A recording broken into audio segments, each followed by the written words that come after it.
natural healing. So hang on one second. I'm having a little bit of a difficulty. I might have to restart. Okay. So trying to get Instagram logged in with us. And okay, so this is Tracy with the Oasis for Natural Healing. And today I want to talk to you guys a little bit about the flu. So, flu season is kind of coming up, your immune system, and the big V word, vaccines. So I hear a lot of patients, some of my patients and some other people are, considering the flu vaccine, because we hear that it helps our immune system, and it's supposed to, prevent us from getting the flu. And people are, hi Linda, thanks for joining. So, and people are getting vaccines to help protect their loved ones.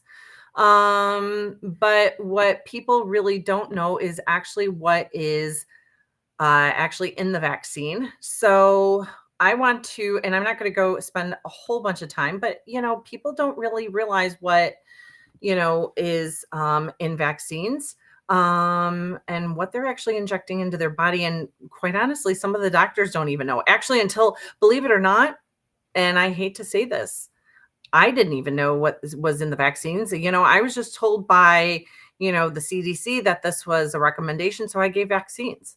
I didn't really realize as a nurse practitioner, and this is sad, and I can guarantee you that other nurse practitioners, other, healthcare professionals do not know what's in these vaccines. So preservatives is one of them. They say that it keeps it stable.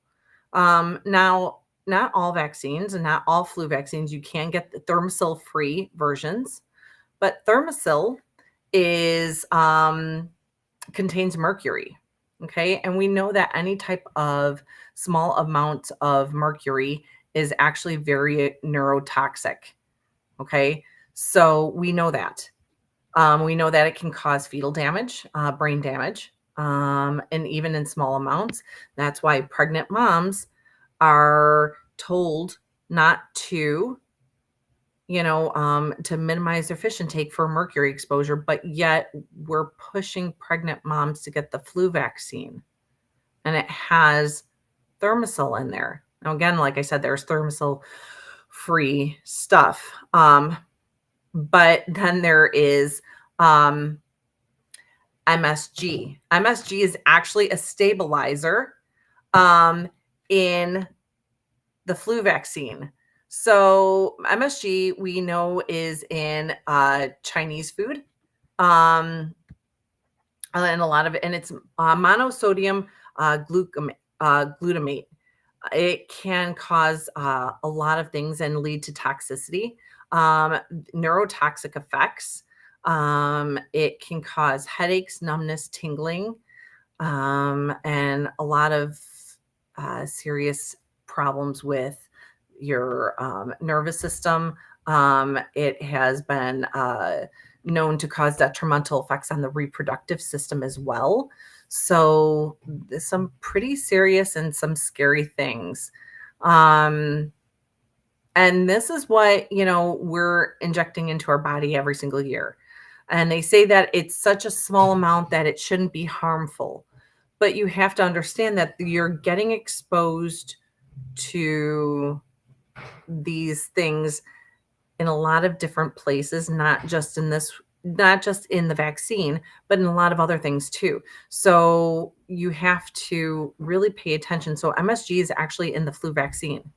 And if you have a lot of people have reactions to, MSG, just eating food and eating Chinese food. But then they're injecting it into their body with vaccines. Okay. So be very, very careful with some of this stuff. So hi, Michelle. Thank you for joining us with us. I'm glad to see you. So yeah. So MSG is actually in flu vaccines. Okay. Just to name a little bit. So they have antibiotics, neomycin, gentamicin, and other antibiotics. Okay. Well, we know that overexposure to antibiotics actually screws up the gut microbiome. It kills off good bacteria because it doesn't really mm, necessarily differentiate between, I mean, good bacteria and bad bacteria. That's why if you overtake antibiotics, you can wind up with C. diff. What is C. diff? C. diff is a type of bacterium that only occurs when your gut microbiome is all screwed up and you've lost all of your healthy bacterium. And then this C. diff can actually overrun your gut and cause a whole bunch of other issues.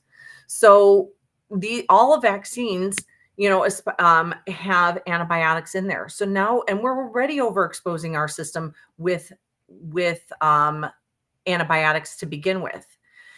And so between poor diet, in the United States, and overeating carbs and sugars, and now with oral antibiotics, because we have a sniffle, and I was the same way. So this is not anything to point fingers out at anybody. And this is what I really believed in, is that, you give antibiotics for every little thing. And I mean, and then I started like wising up a little bit. Well, no, we're going to wait a little bit, see if you're feeling better. If it doesn't improve in 5 to 7 days, then we'll consider an antibiotic, but most people are taught, run to your doctor, ask for an antibiotic. And people are being programmed to do that too, because of all the commercials, of all of the medications that you see on the commercials.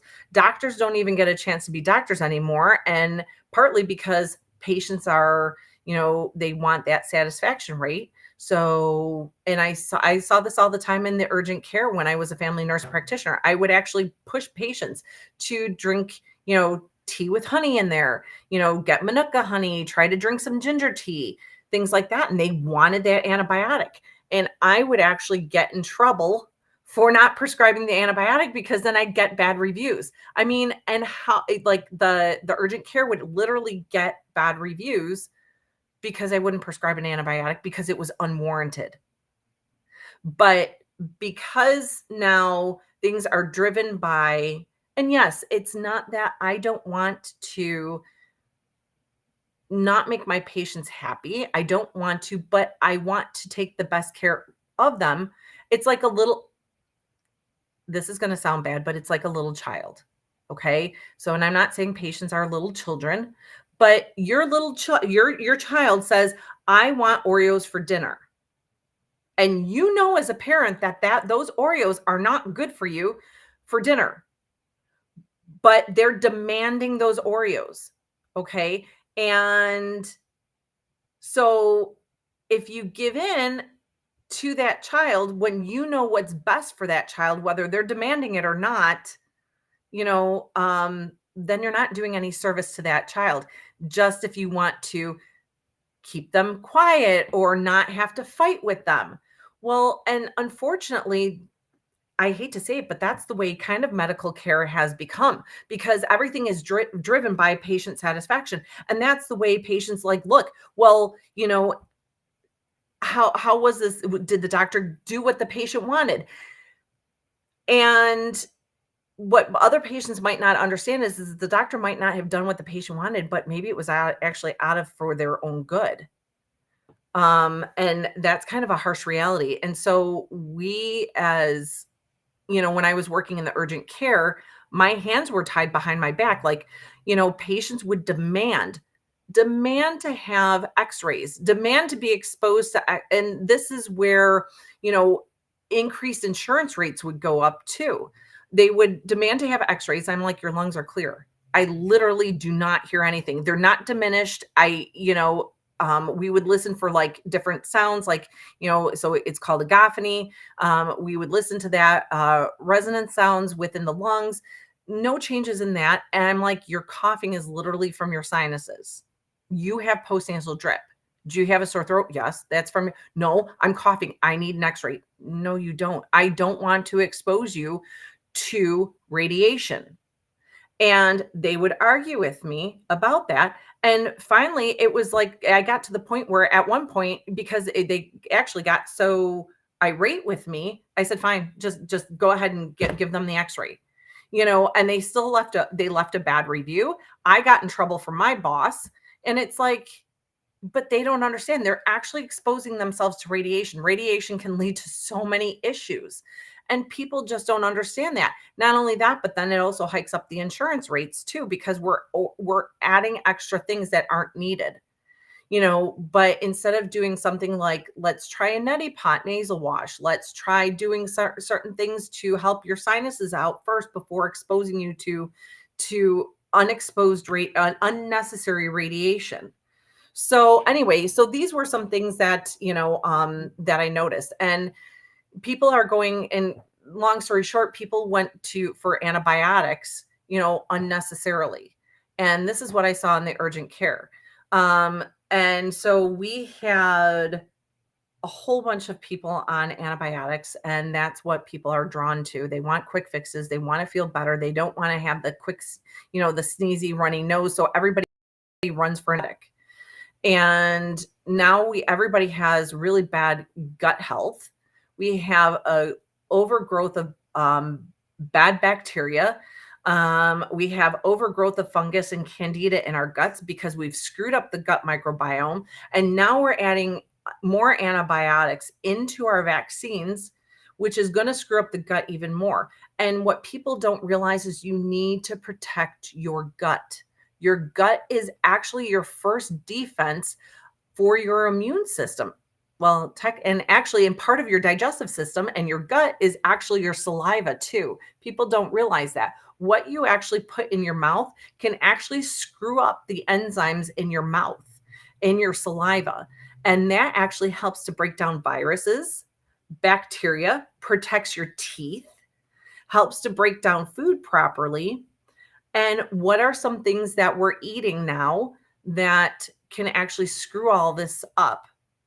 It's the overload of carbs that we're ingesting in the United States. We eat 3 times the amount than we actually should be eating. So most of us are eating, the American diet is, and they say that, the biggest thing on the food pyramid is carbohydrates, bread, cereals, and that kind of thing, and grains, whole grains, when it should actually be just flip-flopped. Fats and meats and proteins should actually be our largest thing that we consume. And the moment that I say fats and proteins and meat, I lost a viewer. I think that's kind of funny. So anyway, but and we've all been programmed um to eat, now our thing is vegan and vegetarian, and that's a whole bunch of carbohydrates. And what people don't realize is that when we eat a whole bunch of carbohydrates, and I'm not saying that vegetables, I'm not saying that certain fruits are not healthy. You can actually get great antioxidants from certain fruits and vegetables. But the problem is that we're eating way too much of it. We're eating way too much of it. And all carbohydrates break down to sugar. Sugar screws up our gut microbiome. Sugar actually feeds bad bacteria. It feeds candida. So it allows these things to actually overgrow. And then we have an imbalance in our pH levels, which actually it screws up that whole gut microbiome. And then we can wind up with a lower immune response. So, and studies have actually shown that our lymphocytes, which is a type of white blood cell, our lymphocytes actually become immobilized in sugary substances of 75 grams or more. So think about that. If you're actually consuming more than 75 grams of now sugar and carbs are one and the same because all carbohydrates break down to sugar. So if you were a diabetic patient, I would tell you to cut back down your carbohydrates, because if you eat carbohydrates, your blood sugars are going to rise. Okay. And you don't have the proper amount of insulin. You're not producing it enough because there's an imbalance in your body somewhere, which can be helped, by the way, naturally. But you are not able to produce enough insulin. You're not able to maintain your blood sugar levels properly. So if you eat too many carbohydrates, that will actually spike your blood sugars. Okay. So we got to get you to decrease your carbohydrate intake.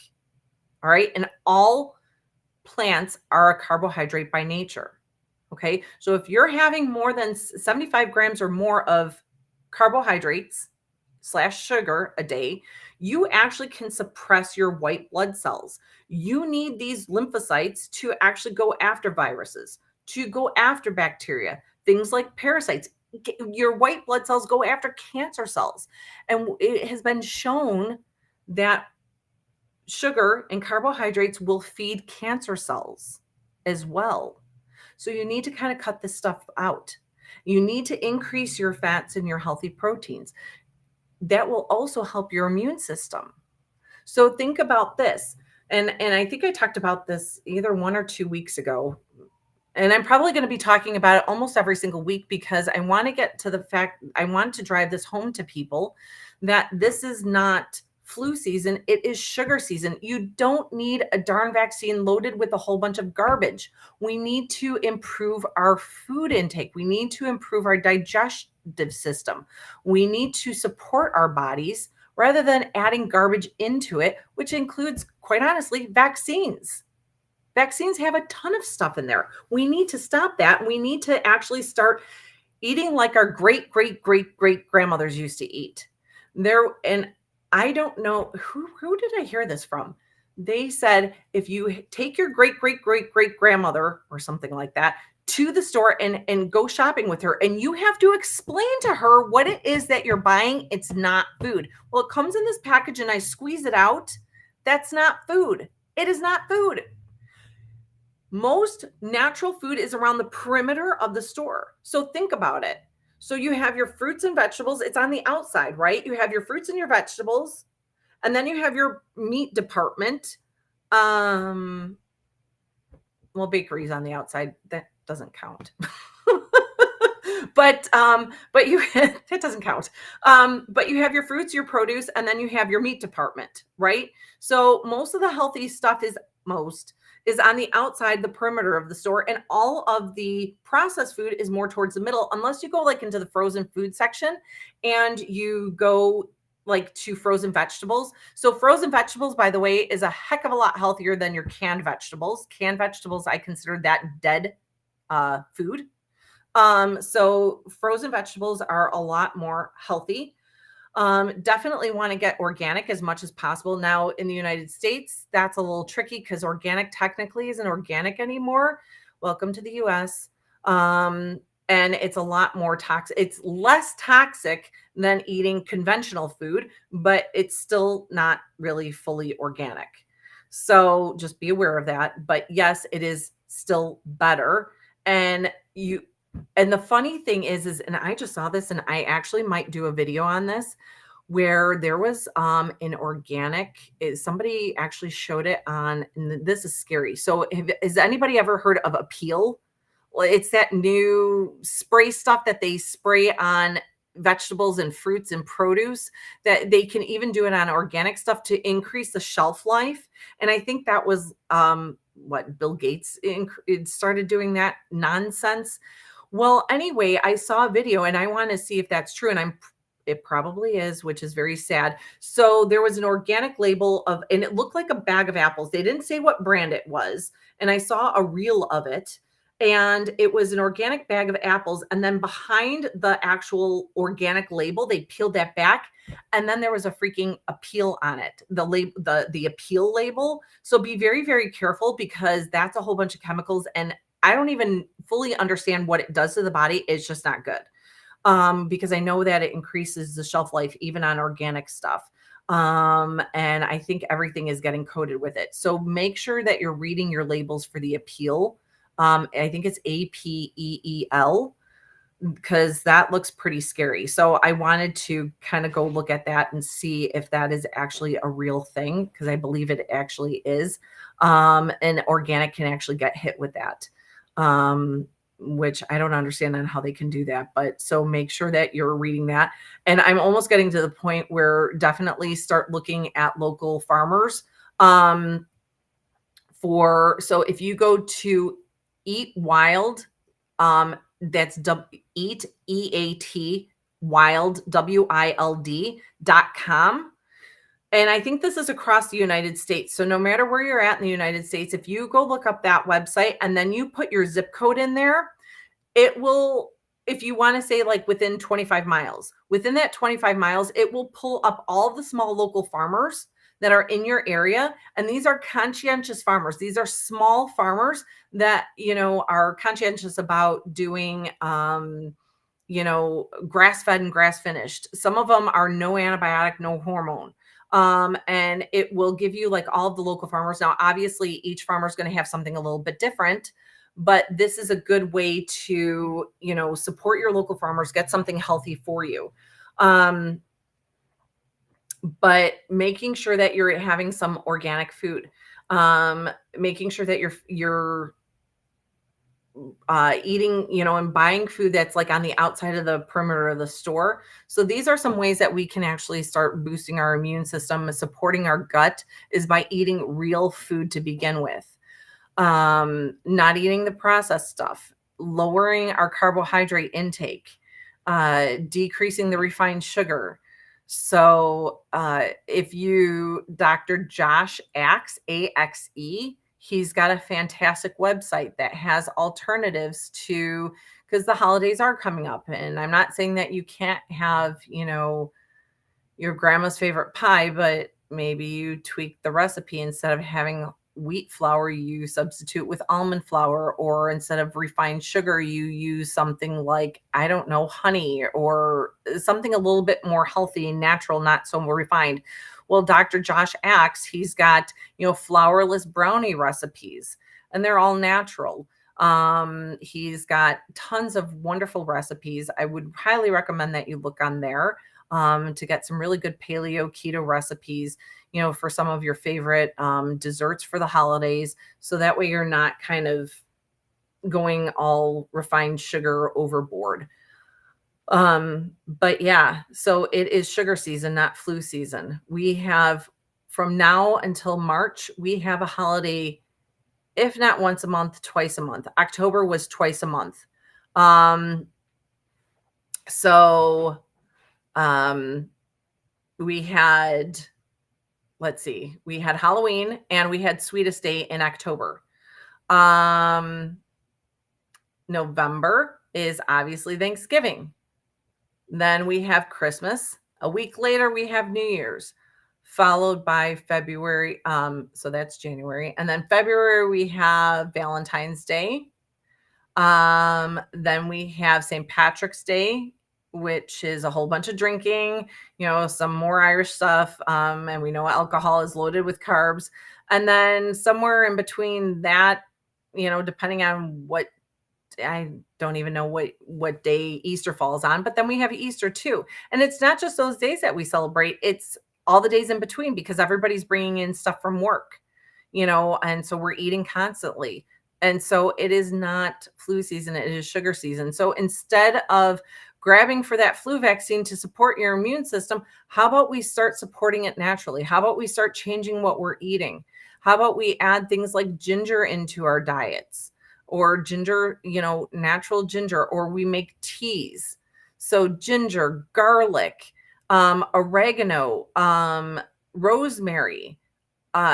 These are wonderful herbs that have fantastic immune support. They have natural antifungal, antiviral, antibacterial properties to them that work like a charm. In my office, I not only, so my patients come to me for detoxing. So they come for me for parasitic cleanses. They come because they have poor immune systems. They come because they have autoimmune disease. They come because they have chronic headaches, or they come because they have diabetes, or they come to me because they have high blood pressure or thyroid issues or whatever. And then along the way, they find out that they don't get sick as often. Why? Because we're handling things like heavy metals, heavy chemicals. We're improving their diet. We're using herbs that have natural properties to them to support your body, to allow your body to do what it does best, which is heal naturally. So when we give things to our body can do what it needs to do, especially when it's natural. Our bodies are a natural thing. It knows what it needs to do with natural things, not synthetic stuff. And we forget that our bodies were made to heal. Whether you believe in God, whether you believe in spirit, I like to say God, God gave our bodies this innate intelligence for our bodies to heal, and we forgot that. We forgot that our bodies can actually heal when it's given stuff that it needs. But most of the time, we don't do that. We don't take in things that our body actually needs. We're putting in artificial stuff, we're putting in dyes, we're putting in chemicals, and that's all we do. Our bodies were not made to run off of that.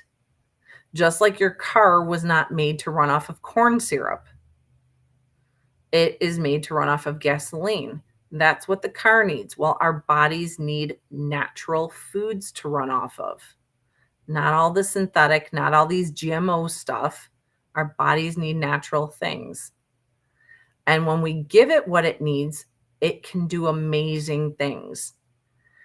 So, if you would like more information on how to help your body, how to help your immune system, and stop with the nonsense of putting toxic things into your body, give us a call 708 554 6730. Have a wonderful night, guys.